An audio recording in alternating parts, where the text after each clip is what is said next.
하나님의 말씀 함께 보겠습니다. 고린도전서 1장 26절에서 31절까지 말씀입니다.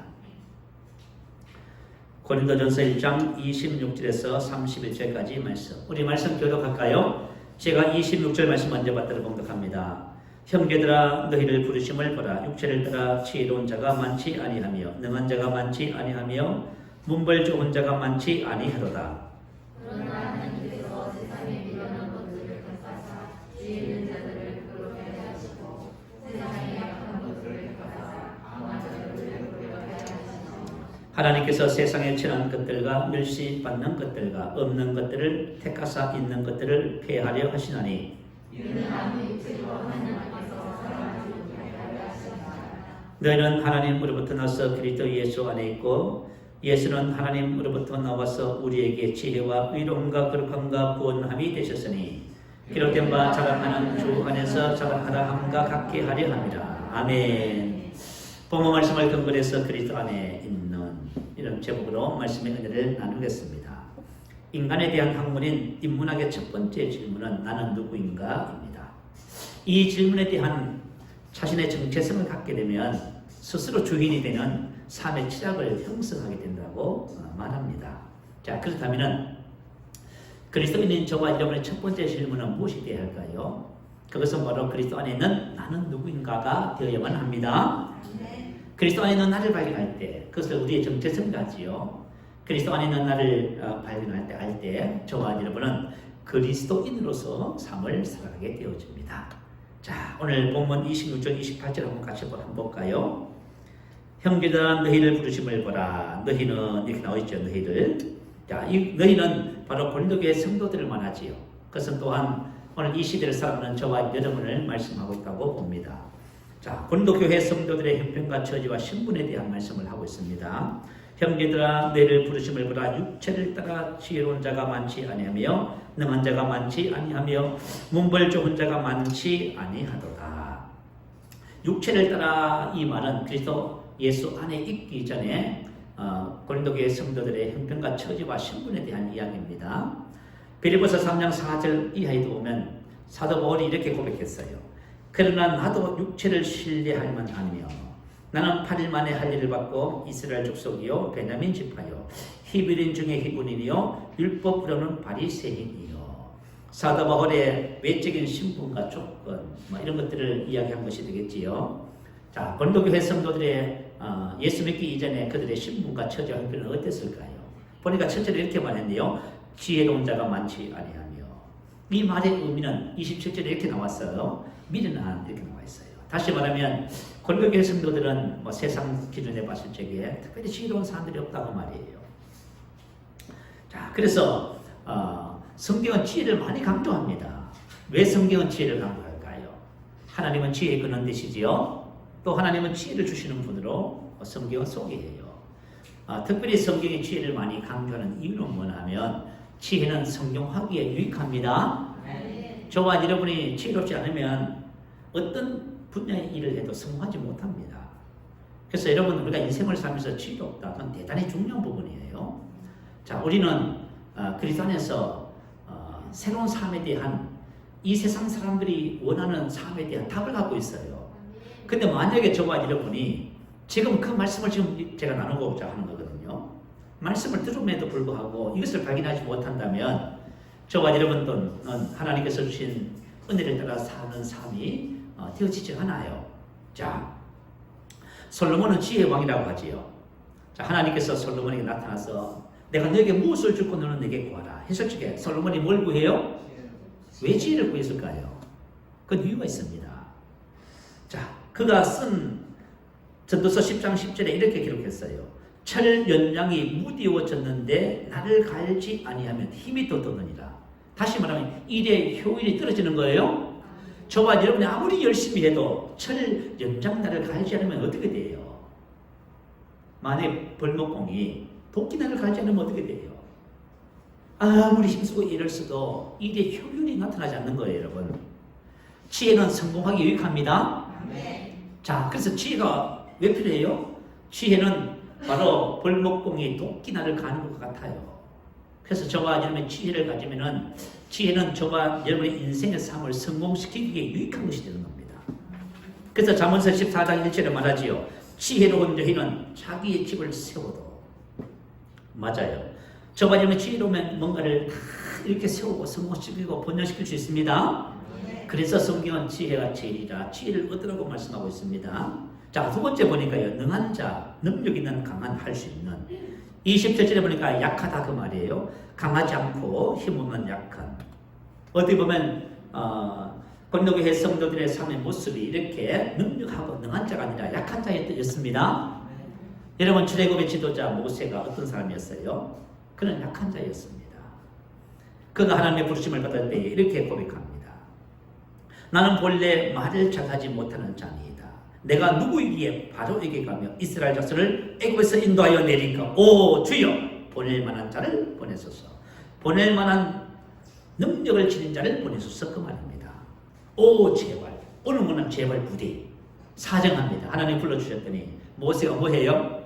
사정합니다. 나는 약한 자입니다. 나는 할 수 없습니다. 왜 그랬을까요? 모세는 나이가 80이고요. 그동안 40년 동안 강야에서 장인의 양을 치고 있잖아요. 지금도 장인의 양을 치고요. 남자가 나이가 80이 되는데 아직까지 장인의 양을 친다면 모세의 형편과 사정과 처지가 어떤지 알겠지요? 그리고 사사시대 때 보면 기드온이라는 사사가 있었습니다. 하나님께서 미디안의 압제에서 고통당하는 이스라엘을 구원하기 위해서 기드온을 부르셨습니다. 그때 기드온이 뭐라고 고백해요? 보소서, 나의 집은 므낫세 중에 극히 약하고 낮은 약한 가난한 낮은 계층이다 그 말이에요. 나는 내 아버지 집에서 가장 작은 자니이다. 작은 보잘것없는. 근데 그것도 교회 성도들이 있다 그 말이에요. 지금 저와 여러분의 모습도 그럴 수도 있는 것이지요. 세 번째는 문별 좋은 자, 좋은 가문에서 태어난 그런 뜻입니다. 우리는 이런 사람들을 금수저라 그렇게 부르지요. 27절에 보니까 천한 것이라 했네요. 천한 출신의 사람, 흑수저라고 하시겠지요. 멸시받는 사람. 당시에는 로마 제국 안에서 노예들이 참 많았다고 합니다. 근데 그 노예들 중에서 예수 믿는 사람이 많아서 고린도 교회 안에도 노예들이 참 많았습니다. 노예는 어떤 사람이에요? 가장 멸시받고 천한 사람들이지요. 이런 사람들이 많았다는 것이에요. 그런데 하나님께서 이 사람들을 어떻게 하셨다고요? 하나님께서 보니까 택하셨다. 27절부터 나오네요. 그러나 하나님께서 세상에 미련한 것들을 택하사, 세상에 약한 것들을 택하사, 하나님께서 세상에 천한 것들과 멸시받는 것들과 없는 것들을 택하사, 하나님께서 택하셨다 이 말은 하나님께서 뽑아내다, 선택하다 그 말입니다. 이 말은 하나님께서 스스로 선택하셨다 그 말이에요. 하나님께서 저와 여러분을 하나님의 뜻에 따라 스스로 선택해서 이 자리에 앉게 해주신 것입니다. 그럼 왜 선택했을까요? 27절부터 28절까지 택하셨다는 것을 반복하지요. 이것은 뭐냐면 특별한 목적이 있다 그 말입니다. 어떤 목적을 갖고 택하셨어요? 하려 하시고 하시나니. 자, 어떤 것을 하고 싶어서 저와 여러분을 비록 약하고 보잘것없고 천하고 능력도 없고 가진 것도 없지만 하나님께서 스스로 택하신 것입니다. 어떤 특별한 목적일까요? 27절 28절 그렇게 나와 있네요. 그러나 하나님께서 세상에 미련한 것들을 택하사 지혜 있는 자들을 부끄럽게 하려 하시고 세상에 약한 것들을 택하사 강한 것들을 부끄럽게 하려 하시며 하나님께서 세상에 천한 것들과 멸시받는 것들과 없는 것들을 택하사 있는 것들을 폐하려 하시나니. 아멘. 부끄럽게 하시고 폐하려 하시나니. 폐하다, 무효하다, 못쓰게 만들다. 예수님께서 마귀를 멸하시며라고 하셨지요. 폐하며가 멸하시며 그 단어 똑같아요. 다시 말하면 하나님께서 저와 여러분을 통해서 세상에 있는 것들, 강한 것들을 어떻게 해요? 완전 못쓰게 만들겠다 그 말이에요. 자, 그렇다면 한 가지 질문이 있습니다. 이 하나님의 부르심의 목적에 따라 부합된 삶을 사는 비결이 뭘까요? 만약에 저와 여러분이 이것을 발견하지 못하면 저와 여러분은 그냥 옛날 방식 그대로 연약한 채로, 부족한 채로, 지혜 없는 채로 그렇게 살아가게 되어 있습니다. 그러나 하나님께서 우리에게 주신 은혜를 발견하면 우리는 전혀 다른 삶을 살게 되어집니다. 오늘 저와 여러분이 이것을 발견해야 됩니다. 난 특히 우리 청년들에게 부탁하고 싶어요. 이 은혜를 발견하세요. 이 은혜를 발견하고 이 은혜 안에 들어가시기를 바라요. 여러분이 탁월해질 것입니다. 여러분이 이 땅에서 하나님의 영광을 나타내는 귀한 하나님의 아들로 살아가게 될 것입니다. 자, 본문 30절 31절 한번 보세요. 30절 같이 한번 읽어볼까요? 너희는 하나님으로부터 나서 그리스도 예수 안에 있고 예수는 하나님으로부터 나와서 우리에게 지혜와 의로움과 거룩함과 구원함이 되셨으니. 다시 말하면 그리스도 예수 안에 있는 나를 아는 것에 달려있다 그 말이에요. 그리스도 안에 있다는 것이 뭘까요? 그것은 그리스도와 연합을 의미하면 신비한 연합을 의미해요. 다시 말하면 저와 여러분은 내 안에 계신 그리스도와 하나가 되었습니다. 할렐루야. 요한일서 4장 17절은 이렇게 말해요. 주께서 그러하신 것 같이 우리도 이 세상에서 그러하리라. 저가 존재하는 것처럼 우리도 이 세상에서 그러하니라. 이렇게 말합니다. 다시 말하면 내 안에 계신 예수 그리스도가 저와 여러분의 장소일 뿐만 아니라 위치와 신분이 된다 그 말이에요. 예수 그리스도가 저와 여러분의 새로운 정체성 제2의 나가 됩니다. 그래서 교회를 향해서 저와 여러분 향해서 예수님의 제2의 성육신이라 이렇게 부르는 거예요. 참 놀라운 은혜지요. 오늘 이 은혜를 발견하게 되시기를 축복합니다. 자, 예수님의 사랑이시듯이 저와 여러분도 이 세상에서 뭐예요? 사랑이지요.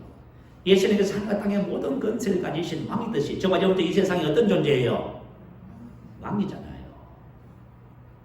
예수님이 빛이듯이 저와 여러분 이 세상에 뭐지요? 빛이지요. 세상의 빛이라고 수없이 말하잖아요. 너희는 세상의 빛이라 이렇게 말씀하시잖아요. 그래서 뭐냐면 저와 여러분이 그리스도 안에 있기 때문에 그렇습니다. 그리스도 안에 있는 나를 발견하고 내가 무엇을 가지고 있는지를 여러분 알 때 여러분은 세상에서 탁월해지기 시작하는 겁니다. 자, 그렇다면 어떻게 해서 이런 은혜가 주어졌을까요? 30절로 말하지요. 너희는 하나님께로부터 나서 첫째, 하나님께로부터 나서 그리스도 예수 안에 있습니다. 너희는 하나님께로부터 나서 근원을 기원을 말해요. 자, 요한복음 3장 6절 7절 올려주세요. 우리 한번 읽어보십시다. 시작. 육으로 난 것은 육이요 영으로 난 것은 영이니 내가 내게 거듭나야 하겠다 하는 말을 놀랍게 여기지 말라.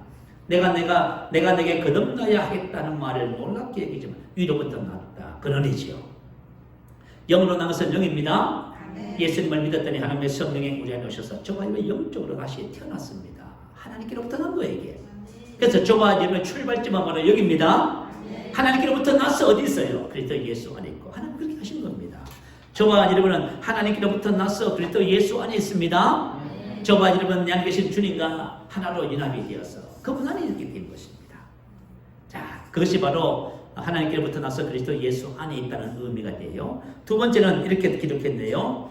예수님은 하나님께로부터 나와서 우리에게 지혜와 의로움과 거룩함과 구원함이 되셨으니. 예수는 하나님으로부터 나와서 똑같이 기원을 의미하는 겁니다.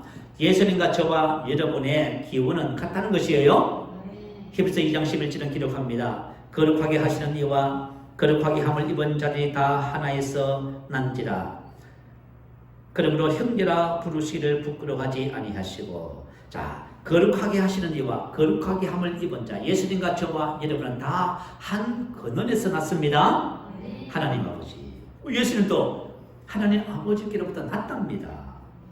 왜 이렇게 났냐 하면은 저와 여러분과 함께 똑같은 위치와 신분을 주시기 위해서 난 거예요. 골로새서 1장 18절에 말하지요. 죽은 자들 가운데서 먼저 나신 이신. 자, 예수님께서 부활하신 것을 말해요. 예수님께서 부활하신 것을 죽은 자들 가운데서 먼저 나신 이 초태생 처음으로 태어났다 그 말이에요. 예수님은 그렇게 할 필요가 없잖아요. 예수님은 하늘과 땅의 권세를 취할 필요가 없지요. 왜 취하셨어요? 그거 저와 여러분 주시려고 공동 상속자 삼으시려고. 그래서 저와 여러분이 하나님께로부터 나서 그래서 예수 안에 있고 예수님은 하나님께로부터 나와서 저와 여러분 이런 은혜와 축복을 받게 된 것입니다. 그래서 저와 여러분이 그리스도 안에 있는 자의 축복을 오늘 이제부터 살았게 발견하는 거예요. 골로새서 1장 19절 2장 10절 이렇게 말해요. 아버지께서는 모든 충만으로 예수 안에 거하게 하시고 신성의 모든 충만을 말해요.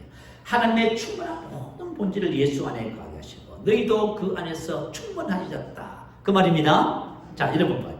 예수님 안에는 하나님의 바로 그분의 모든 본질을 갖고 있어요. 근데 그분이 우리 안에 오셔서 내 안에서 우리가 하나가 됐지요. 그래서 그 모든 하나님의 신성의 본질이 어디 있어요? 저와 여러분 것이 됐다 그 말이에요. 자, 저와 여러분 이 사실을 이 진리를 깨달으면 저와 이렇게 고백해요. 나는 부족한 게 없습니다. 여러분, 하나님의 자녀들은 이 세상을 살아가면서 어떤 부분에서도 부족하지 않습니다. 모든 면에서 충분합니다. 완전합니다. 근데 이것을 발견해야 저와 여러분이 다윗처럼 고백할 수 있어요. 여호와는 나의 목자시니 내게 부족함이 없습니다. 저와 여러분, 이와 같은 삶의 출발입니다. 이것이 우리의 출발점이에요. 그래서 이것을 발견하는 것이 가장 중요해요. 진짜 나는 그리스도 예수 안에 있는 납니다. 과거의 나는 이제 지나갔습니다. 만약에 저와 여러분이 아직도 과거의 나, 옛날에 체질과 기질과 신분과 형편과 상황과 조건과 이것을 가지고 지금 고민하고 계신다면 여러분은 지금 빗나가고 있는 것이에요. 그래서 저와 여러분 그리스도 예수 안에 있는 내가 진짜 납니다. 이것을 저와 여러분 알아갈 때 어떤 삶을 살아요? 하나님께서 오늘 우리를 부르신 목적에 부합한 삶을 살아가게 돼 있어요. 그래서 우리 그리스도인들은 뭘 갖고 있어요? 이 세상을 하나님의 영광을 위해서 사는 그 비밀을 갖고 있다 그 말이에요. 오늘 그 비밀을 발견하게 되시기를 축복합니다. 자, 첫 번째가 뭐지요? 예수는 하나님께로부터 나와서 우리에게 지혜가 되셨네요. 자, 골도교회 성도들은 지혜 있는 자가 많지 아니하며 미련한 자를 택하사, 다시 말하면 지혜롭지 못한 자들이 있다 그 말이에요. 근데 어떻게 바뀌었어요? 내 안에 계신 예수님이 바로 지혜입니다. 근데 그 지혜는 인간의 지혜가 아니란 말이에요. 그건 하나님의 지혜란 말입니다. 그래서 24절에 보세요. 고린도전서 1장 24절. 오직 부르심을 받은 자들에게는 유대인이나 헬라인이나 그리스도는 하나님의 능력이요 하나님의 지혜니라. 하나님의 어리석음이 사람보다 지혜롭고 하나님의 약하심이 사람보다 강하니라. 아멘. 저와 여러분이 갖고 있는 지혜는 인간의 지혜가 아니라 바로 하나님의 지혜입니다. 하나님의 어리석음이 사람의 지혜보다 강합니다. 그래서 저와 여러분 이 세상에 어떤 지혜자라 할지라도 하나님의 어리석음에 비교되지도 않습니다. 그런데 우리는 그 지혜와 능력을 갖고 있다. 이것을 여러분 발견해야 되는 것입니다. 그래서 그리스도는 하나님의 능력이며 지혜며 그리스도가 나와 하나가 되어서 그 능력과 지혜가 저와 여러분의 것이 되었습니다. 자, 그렇다면 이 하나님의 지혜로 우리가 무엇을 할 수 있을까요? 이게 중요하지요. 저와 여러분 이 지혜로 무엇을 할 수 있을까요? 출애굽기 31장 2절 4절 올려주세요. 우리 같이 한번 읽어보겠습니다. 내가 유다 집바홀의 손자여 우리의 아들인 부살레를 지명하여 부르고 하나님의 영을 그에게 충만하게 하여 지혜와 총명과 지식과 여러 가지 재주로 정교한 일을 연구하여 금과 은과 노스로 만들게 하며. 자, 지혜와 총명과 지식과 여러 가지 재주, 이 모든 것의 근원이 뭐라고요? 그 사람에게 있다? 아니면 하나님의 영에 있다? 그럼요. 내 안에 계신 그리스도가 저와 여러분의 뭐예요? 지혜와 총명이며 지식과 재주예요. 이걸 발견해야 저와 여러분이 엉뚱한 소리 하지 않는 거예요. 나는 부족해서 못하면 이런 소리 안 하는 거예요. 나는 배운 것이 없어서 가방끈이 짧았어. 나는 가진 것이 없어서 원래 타고난 모습이 그랬어. 나는 안 되면 이런 소리를 절대 안 하는 거예요. 왜냐하면 우리 안에 계신 그리스도가 뭐예요? 우리의 지혜와 총명과 능력입니다. 자, 이것을 가지고 우리가 뭘 할 수 있어요? 정교한 일을 연구한답니다. 정교한 일은 생각, 계획, 구한, 발명, 연구하는, 발명하다, 창안하다 그 말이에요. 여러분, 우리 인류 역사상 가장 위대한 발견과 발명은 어디서 나와요? 전부 다 하나님의 지혜에서 나온 거예요. 그래서 일본 사람들, 중국 사람들은 창조적인 것을 발명을 못한 겁니다. 왜 그래요? 창조적인 발명은 우리 안에 있는 하나님의 지혜에서 나오는 거예요. 근데 이걸 모르면 어떻게 돼요? 이걸 모르면 저와 여러분 똑같아요. 타고나면 어디서 나요? 우리 안에서. 그래서 여러분, 저와 여러분이 이 세상에서 세상 사람들의 지혜를 능가해서 하는 그들의 모든 지혜를 부끄럽게 할 수 있는 것이 어디서? 우리 안에서 나오는 거예요. 그래서 정교한 일을 연구하며 이것을 만들게 하며 아사라고 하는 히브리어입니다. 자, 우리 하나님의 창조기사에 보면 두 단어가 나와요. 바라, 아사. 바라가 뭐예요? 위에서 위를 창조하는 것을 말해요. 아사는요, 어떤 것을 만든다는 것이에요. 다시 말하면 이런 거예요. 이미 창조된 물질을 재료로 더 나은 물체를 만드는 것을 가리켜요. 자, 한 덩어리 흙 있다고 생각해요. 한 덩어리 흙이 있습니다. 자, 이 흙을 가지고 무엇을 할 수 있어요? 어떤 사람은 벽돌을 만들 겁니다. 벽돌을 만들면 한 장에 1,000원의 가치를 창출할 수 있어요. 어떤 사람이 이걸 가지고 뭘 만들어요? 이것을 가지고, 그죠? 학원을 만들 수 있겠지요. 그러면 몇만 원의 가치를 창출할 수 있어요. 어떤 사람이 이것을 가지고요, 도자기를 만든다든지 아니면 큰, 그죠? 항아리를 만들 수 있어요. 그러면 10만 원 이상의 가치를 창출할 수 있어요. 그러면 이 흙의 한 덩을 가지고 고래청자를 지어내면요, 어떨까요? 고래청자를 지어내면 어떨까요? 그 가치는 무한됩니다. 그래서 정교한 일을 연구하는 수준에 따라서 가치를 창조하는 범위는 무한정이에요. 그래서 저와 여러분이 가지고 있는 작은 것 가지고 그 가치를 얼마든지 만들어낼 수 있다 그 말이에요. 그럼 하나님께서 왜 지혜를 주시느냐? 이거 하나님께서 만들어 주시는 거예요. 저와 여러분 인생에 살면서, 그죠? 오늘날 또 새로운 아이디어가 빛나는 사람은 이런 어려운 시대 속에서도 엄청난 소득을 만들어내죠. 그것이 어디서 나와요? 아이디어, 지혜에서 나오는 거예요. 감성 조명 이야기 들어보셨을 거예요. 필룩스라고 하는 LED 조명 전문 기업입니다. 외국에서 가장 잘 팔리는 조명이라고 해요. 그런데 노시청 이 장로님이 이 사업을 일구었습니다. 이분이 40년 사업을 했는데요, 대학을 졸업하고 25살부터 사업을 시작했다 합니다. 그런데 20년 동안은 사업을 하는 것보다 전부 다 망해버렸다. 그래서 6번 이상을 다 망했대요. 그런데 망하고 또 망하고 하다 보니까 무슨 생각을 했냐면, 야, 이제는 안 되겠다. 이제는 내 힘으로 하는 것이 아니라 내가 하나님의 뜻대로 말씀대로 한번 해봐야 되겠다. 농담 삼아 얘기했답니다. 근데 이분은 아주 꼬맹이 때부터 교회를 다녔답니다. 그래서 신앙생활을 오래 했지요. 그죠? 자, 근데 여러분 잘 들어봐요. 우리가 교회를 오래 다니듯이요, 종교생활이 있고 신앙생활이 있어요. 여러분 종교생활이 뭔지 아세요? 교회 다니는 거예요, 여러분. 예배드리고 설교하고 봉사하고 하는 거예요, 여러분. 그러니까 말이죠, 오기 싫은데도 억지로 와야 되네. 이 종교생활 하는 거예요. 기도랑 기억하고 셀 모임까지는 가지고요, 종교생활 하는 거예요, 전부 다. 신앙생활은 뭐지요? 신앙생활은 예수님이 우리 안에 오셔서 우리와 하나가 됐어요. 그분과 코이노인을 하는 거예요. 그분의 지혜로 사는 거 아시겠죠? 이게 신앙생활이에요, 여러분.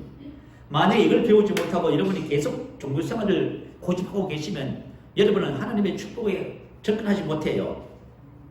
자, 그래서 이분이 이제는 다시 말하면 이런 거지요. 이제는 종교생활을 끝내고 신앙생활을 해야 되겠다 그 말이에요. 여러분 그렇게 결단하시기 바래요. 종교생활 끝을 내고 이제 신앙생활 하셔야 돼요. 그래서 이분이 술, 담배, 촌지 그리고 이중장부 전부 다 없애버렸습니다. 근데 위기가 찾아왔어요. 대기업에 납품을 하는데요, 이제 해시자가 있었는데 그 술을 그만, 난 크리스찬이어서 술을 마시지 않습니다. 그래서 그 대기업과의 거리가 끊어져 버렸어요. 그러니까 얼마나 문제입니까? 그 사람들이 걱정하는 거예요. 그러면서도 하나님의 말씀대로 한다니까 전부 기대하고 보고 있는 거예요. 근데 놀라운 것은 뭐냐면 그런 어려움 속에서도 마음은 항상 편합니다. 근데 옛날에는 그죠? 잘 되어도 항상 불안했는데, 여러분 인생의 삶에서 여러분들이 만약에 주님께서 내 안에 계시고 그분과 내가 동일한 삶을 살면 어떤 일이 있어도 저버리면 상황과 환경에 영향받지 않습니다. 항상 편한 거예요. 근데 그 평안 속에서 하나님께 나와서 기도하는데 하나님 뭘 주셨다고요? 주신 것이 지혜예요. 우리는 보통 지혜를 주셨다고 생각하지만 실제는 그렇지 않아요.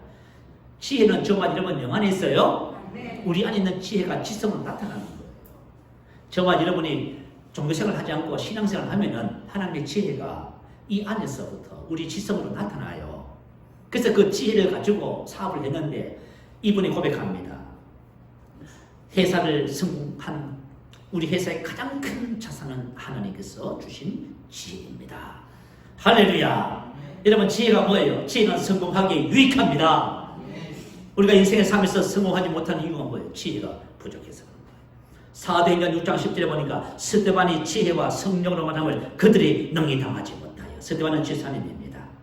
근데 그들은 많은 사람들이에요. 근데 이 많은 사람들이 스데반 한 사람을 당하지 못합니다. 왜요? 스데반이 성령과 지혜로 말을 하는 거예요, 여러분. 자, 여러분 이것이 얼마나 중요한지 몰라요. 잠언서 14장 1절은 이렇게 말해요. 지혜로운 사람은 자기 집을 세우되, 이 말은 자녀를 세우고 남편을 세우고 가문을 세운다 그 말입니다. 지혜로운 사람과 미련한 사람의 차이가 뭐예요? 지혜로운 사람은 자꾸 세우는 거예요. 지혜로운 사람의 입에서 나오는 말은 사람을 세워요. 성공 번영을 만들고 문제를 해결합니다.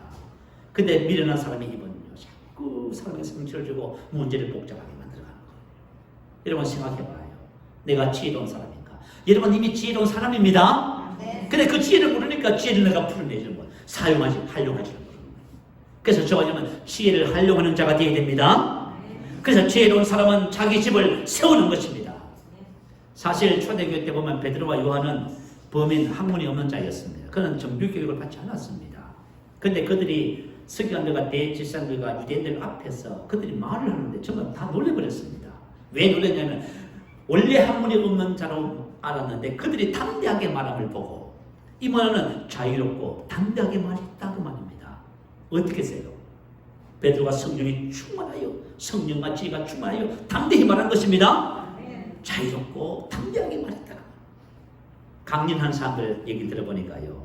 사람이 받는 스트레스 중에서 제일 큰 것이 뭐냐면 누구 이렇게 세워서 말씀 좀 하세요.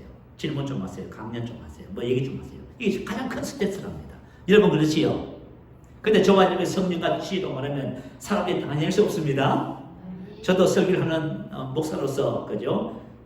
이 말씀을 보니까 더 자신감이 생겨. 뭐라고 했어요? 그죠? 자, 베드로와 요한의 그들이 하는 말을 듣고 놀라서 경탄을 했는데 담대하게 말함을 보고 자유롭고 담대하게 말했다. 할렐루야. 저와 여러분 성령과 지혜로 말하기 시작하면 여러분 자유롭고 담대합니다. 자유로운 사람이 여러분 자유로운 것은 매임이 없다는 것이잖아요. 어떤 것에 매임이 없이 하나님이 나에게 주신 지혜를 따라 내 입을 열고 그것을 말을 했을 적에 사람들이 놀라고 경탄하는 것입니다. 자, 이와 같은 역사가 저와 여러분 삶에 나타나야만 합니다. 그래서 하나님께서 뭐예요? 하나님은 우리에게 예수 그리스도가 우리의 지혜라고 말씀하시고 저와 여러분 지혜 그 자체입니다. 지혜를 주시옵소서 개념이 아니에요. 저와 여러분 이미 그 자체가 우리의 인생 자체가 바로 지혜입니다. 두 번째는 뭐라고 기록하지요? 의로움. 자, 의로움. 자, 의로움이라는 것이 뭘까요? 의로움에 대한 바른 의미를 좀 우리가 살펴봐야 되겠어요. 사람들은 의로움을 얻었다고 하니까 용서받았구나 이렇게 생각해요. 그렇지 않아요, 여러분. 의로움은 용서라든가 그런 개념을 초월하는 것입니다. 자, 로마서 6장 6절에서 7절 말씀 한번 찾아보십시다. 로마서 6장 6절에서 7절입니다. 다 찾으셔서 우리 이 말씀을 함께 한 목소리로 한번 읽어보기를 원합니다. 자, 같이 한번 읽어볼까요? 시작. 우리 갈거리와 우리의 옛사람이 예수와 함께 십자가에 못 박힌 것은 죄의 몸이 죽어 다시는 우리가 죄의 종로로 타지 아니하려 함이니 이런 죽은 자가 죄에서 벗어나 의롭다 하심을 얻었습니다. 자, 의롭다 하심을 얻었습니다. 왈로 수동태입니다. 다시 말하면 저와 여러분은 이미 하나님의 의가 되었습니다. 여러분 우리가 의롭다함을 얻었다는 게 뭐 얻었구나 이런 개념이 아니에요. 저와 여러분 자체가 뭐예요? 의예요. 그냥 여러분 금이 금이지요. 금은 녹여도 금이지요. 그러면 돌은요 아무리 칠을 해도 말이죠. 그죠? 금 몇 개를 올려도 깨놓으면 돌이 나오는 것이에요. 우리는 뭐예요? 금입니다. 나 자체가 의예요. 나 자체가 하나님의 의라고 하니까요. 저와 여러분 자신이 그냥 여러분이 하나님의 지혜입니다. 그냥 우리가 의입니다. 의롭다 하심을 얻었다는 말씀의 첫 번째 의미가 뭐냐면 7절에 나와 있잖아요. 죽은 자가 죄에서 벗어나. 저와 여러분 죄에서 벗어났어요. 이젠 죄하고는 아무 상관이 없다 그 말입니다. 한번 죄를 짓고 뭐 어떻게 실수를 하고 뭐 이런 여러분 그런 거 개념이 아니라니까 그러네요. 저와 여러분 하나님의 의입니다. 죄에서 벗어났다. 6절의 의미 우리가 알거니와 우리 옛사람이 예수와 함께 십자가에 못 박힌 것은 죄의 몸이 죽어 다시는 우리가 죄에게 종로로 타지 아니하려. 자, 우리 과거에 나는 죽었습니다. 그래서 뭐 죄를 짓고 실수하고 뭐 어떻고 저쩌고 그건 내가 아니다는 말이에요. 그래서 저와 여러분은 이제 하나님의 의입니다. 예수 그리스도가 바로 우리의 의가 되었습니다. 자, 의가 된 사람들의 삶은 8절 한번 보세요. 만일 우리가 그리스도와 함께 죽었으면 또한 그와 함께 살 줄 믿는. 자, 의로움을 얻었다 그 말은 그와 함께 사는 거예요. 양계신 그리스도와 연합해서 그분과 함께 사는 거예요. 그래서 우리가 의 자체지요. 자, 이것이 바로 의롭다 하심을 얻었다는 의미입니다. 자, 데살로니가서 5장 10절 말씀 한번 올려주세요. 자, 우리 한번 읽어보십시다. 자, 시작. 예수께서 우리를 위하여 죽으사 우리로 하여금 깨어있든지 자든지 자기와 함께 살게 하려 하셨느니라. 자, 예수께서 죽으셨습니다. 죽으신 목적이 뭐예요? 자나깨나 저와 여러분이 주님과 함께 살도록 하기 위해서 죽으셨어요. 이게 바로 어렵다물 얻었다는 의미예요. 저와 여러분은 그분과 함께 사는 자입니다. 자, 그러면 함께 산다. 함께가 무슨 뜻일까요? 이것은 헬라어로 하마라고 하는 단어입니다. 이게 부사로 기록했고요. 두 가지 뜻이 있어요. 동시에 함께. 자, 동시는 두 동작이 시간적으로 일치하는 것. 다시 말하면 내 안에 계신 예수님과 내가 어떤 말을 하고 행동을 하는데 시간적으로 일치합니다. 함께는 장소적인 일치를 말해요. 다시 말해 이런 거 있잖아요. 내가 말을 하고 어떤 행동을 하는데 내가 하는지 예수님이 하는지 모르겠다고 말이에요. 아멘. 이거 뭐예요? 완전한 하나됨의 삶인 거예요. 자, 하나님께서 우리에게 주신 것이 바로 이런 삶입니다. 그러니까 저와 여러분이 신앙생활을 하면서 이것을 깨닫고 발견한다는 것은 저와 여러분이 이 땅에서 예수님처럼 산다는 것이잖아요. 그죠? 참 놀랍지요? 그러니까 저와 여러분 당할 자가 아무도 없게 되어져 있는 거예요. 자, 우리가 복음을 안다는 것은 참 놀라운 은혜지요. 자, 그래서 저와 여러분의 의로 사는 원리가 있어요. 우리 페리파테오라고 하는 단어를 계속 이제 나누고 있지요. 걷다, 행하다. 이건 비유적으로 생활 방식을 의미해요. 자, 페리파테오는 어떤 뜻의 단어냐 하면요.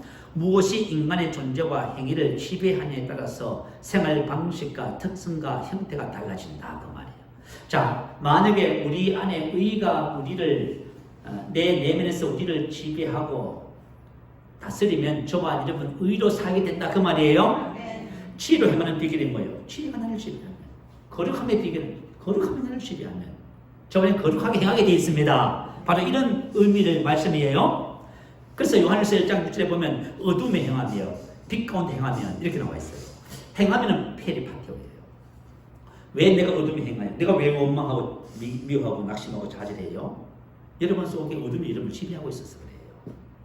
원망이 여러분을 지배해서 그런 거예요. 여러분 속에 낙심이 있어요. 할 수 없다는 좌절감이 있어요. 그죠? 그것이 여러분을 지배해서 계속 그렇게 하는 거예요 지금. 근데 만약에 저와 여러분, 자, 어둠은 저와 여러분 우리가 아니지요. 어둠에서 빛을 옮겨졌다 했잖아요. 그럼 아닌데 왜 자꾸 지배를 받냐고 말이에요. 그래서 저와 여러분 복음을 알고 여러분 속에 있는 어둠을 다 쫓아내세요. 어둠을 여러분 쫓아내시란 말입니다. 낙심 오면 낙심은 내가 아니라고 말해서 쫓아내버리세요. 낙심이 절대로 나를 지배하지 못하도록 만들어야만 합니다. 빛 가운데 행하면 뭐예요? 빛이 나를 지배하면 나는 빛입니다. 나는 이런 사람입니다. 나는 사랑의 사람입니다. 사랑이 나를 지배하면 사랑하게 할 줄 모르지요. 여러분 이거 한번 계속해 보세요. 여러분 삶에 놀라운 변화가 찾아오는 겁니다. 자, 그러면은 의가 나를 지배하도록 해야 되는데 페리파테오가 되기 위해서 의가 나를 지배하도록 어떻게 하면 지배할까요? 로마서 6장 18절 한번 찾아봐요. 이 원리를 나누면서 이 원리는 우리의 삶의 모든 것에 대한 원리입니다. 6장 18절. 자, 한번 읽어볼까요? 죄로부터 해방되어 의에게 종이 되었느니라. 자, 의롭게 산다는 것은 의가 내 안에서 나를 지배한다 그 말입니다. 의가 나를 지배할 때 여러분 의롭게 사는 거예요. 자, 그러면 한번 생각해 보세요. 의가 나를 지배했어요. 그러면 우리가 의의 종이 돼서 거룩함에 이르는 열매를 맺게 되는 겁니다. 그거 당연한 것이잖아요. 의가 나를 지배하면. 저와 여러분 속에 지혜가 나를 지배하면 여러분 항상 지혜롭게 사는 거예요. 사랑이 나를 지배하면 항상 사랑으로 사는 겁니다. 자, 의가 나를 지배하고. 자, 그러면은 의가 나를 지배하는 하기 위해서 우리가 어떻게 해야 되냐? 그 앞에 17절에 답이 있어요. 자, 17절 말씀 우리 한번 찾아보십시다. 읽어보십시다. 자, 시작. 하나님께 감사하리다. 너희가 본래 죄의 종이더니 너에게 전하여 준 바 교훈의 본을 마음으로 순종하여. 자, 교훈의 본을 마음으로 이건 복음을 말해요. 저 우리 복음 듣고 있지요. 그죠? 하나님께서 예수님께서 당신의 의입니다. 당신의 주입니다. 복음을 듣고 있잖아요. 그래서 로마서 6장 1절에서 11절까지가 뭐냐면 의로 행하는 삶에 대한 교훈의 본, 복음을 지금 전해주고 있어요. 이 복음의 말씀이 우리 안에서 마음으로 교훈의 본을 마음으로 순종되어질 때 되는 거다 그 말이에요. 자, 여러분 한번 생각해 보게 들어보세요. 그래서 우리 신앙생활은 항상 어디서부터 시작하는 거예요? 이 안에서. 정확한 복음 하나님의 말씀. 정확한 복음의 말씀이 내 속에 거해야 되는 거예요? 정확한 복음의 말씀이 내 안에 거해야 되는 거예요. 그러면 그것이 나를 지배하게 돼 있어요. 몰랐지요, 여러분. 여러분, 우리 인생을 살면서, 인생을 살면서 지혜로 살고, 의로 살고, 하나님의 능력으로 살고, 축복으로 살고, 사랑으로 사는 것이 어디에 있습니까? 야, 여러분, 여기 답이 있잖아요, 여러분. 왜 고민하고 계셔요, 여러분? 고민할 것이 하나도 없네요. 하나님께서 이미 저와 여러분에게 우리 인생의 삶에 탁월함의 축복을 다 주신 거예요. 이것을 여러분 삶에 적용시켜야 된다 그 말이에요, 여러분. 자, 전날 준바 교훈의 분을 비록 저와 여러분이 병약하고 나약하고 할 수 없고 실패하고 어리석고 지롭지 못하고 이런 부분들을 갖고 있다 할지라도 교훈의 분을 마음으로 순종하면 저와 여러분의 삶 속에 새로운 것이 나타나기 시작하는 겁니다. 지혜가 나타나고 능력이 나타나고 건강이 나타나고 하나님의 생명이 나타나는 거예요, 여러분. 이것을 지금 가르쳐주고 있어요. 교훈의 분을 마음으로 순종하여. 근데 교훈의 분을 마음에 순종하는 것이 뭐냐는 것이지요. 6장 11절에 답이 나와 있어요. 자, 우리 한번 찾아봐요. 자, 이거 읽고요. 우리 말씀을 나누십시다. 자, 6장 11절 있습니다. 이와 같이 너희도 너희 자신을 죄에 대하여는 죽은 자여 그리스도 예수 안에서 하나님에 대하여는 살아있는 자로 여길지어다. 아멘. 저와 여러분 죄와 질병과 저주와 미련함에 대해서 다 죽었습니다. 안 된다는 것도 죽었어. 이전에서 전부 다 예수 함께 죽었어. 가난도 죽고 율법의 죄도 다 죽었어요, 여러분. 이전 것은 내가 아닙니다. 그래서 그리스도 안에서 나의 새로운 정체성을 왜 안 해야 되냐는 그 말이에요. 여러분이 그리스도 안에 있는 정체성을 알아야만이 이전 것에 다시는 매이지 않는 거예요. 이전 것 때문에 여러분이 고민하고 갈등하고 괴로워하지 않는다고 말이에요. 저와 여러분 이전 것은 전부 지나갔습니다. 그리스도 예수 안에서 하나님으로 사는 자, 하나님의 능력과 치유로 사는 자입니다. 이걸 여길지어다. 신앙의 의식하여요, 여러분. 하나님의 말씀이 내 속에 들어와서 우리가 의식화 되잖아요. 그러면 말씀이 나를 지배해가는 거예요. 세력화가 되는 능력이 되는 거예요, 이게. 근데 그렇지 않고 이 의식화를 시키지 않으니까 계속해서 내가 살아가는 거예요. 내가 생각하고 내가 말하고 내가 행동하고 이렇게 살아가는 거예요. 그래서 여러분 괴로움에서 문제에서 벗어나지 못하고 그렇게 있는 거예요. 자, 저와 여러분 교훈의 분을 마음으로 순종하는 이 과정들을 통해서 우리는 가게에서부터 완전히 해방되고 하나님께서 주신 새로운 삶을 살아가게 됩니다. 그래서 하나님 주신 이 예수 안에 있는 지혜와 의로움과 거룩함이 우리의 능력입니다. 이 의로움은 열매라고 하죠. 빛의 열매라 하죠. 그죠? 우리가 세상을 살아보면요. 세상 사람들이 지금 자신이 쌓아놨던 모든 명예와 부와 모든 것들을 하루아침에 전부 다 잃어버려요. 뭐 때문에요? 죄 때문에. 그죠? 의는 모든 것을 세우는 축복입니다. 이 중요한 거예요, 여러분. 그래서 저와 여러분 인생의 삶을 살면서 하나님이 주신 이 은혜를 알고 그것이 나를 지배하도록 페리파테오 되도록 하시기를 예수 이름으로 축복합니다. 자, 그리고 세 번째는 구원은 우리들의 것입니다. 구원이란 말은 이런 뜻이에요. 속전을 받고 자유롭게 함, 해방을 말해요. 자, 예수님께서 대속적인 죽음을 통해서 죄와 죄의 모든 형벌로부터 구원을 다 이루셨지요. 예수님께서 전부 다 값을 다 치르신 것입니다. 그래서 우리는 죄로부터 해방되었습니다. 죄하고 아무 상관이 없어요. 그리고 하나님께서 우리에게 의를 주셨어요. 그리고 율법의 저주와 우리는 아무 상관없어요. 우리는 아브라함의 복입니다. 그리고 여러분 질병과 아무 상관없어요. 신성복 건강을 주셨고요. 우리는 가난과 아무 상관이 없어요. 저번엔 부유한 자입니다.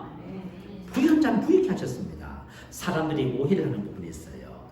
여전히 문제 쓰고 있고 가난하고 질병 속에 있는데요.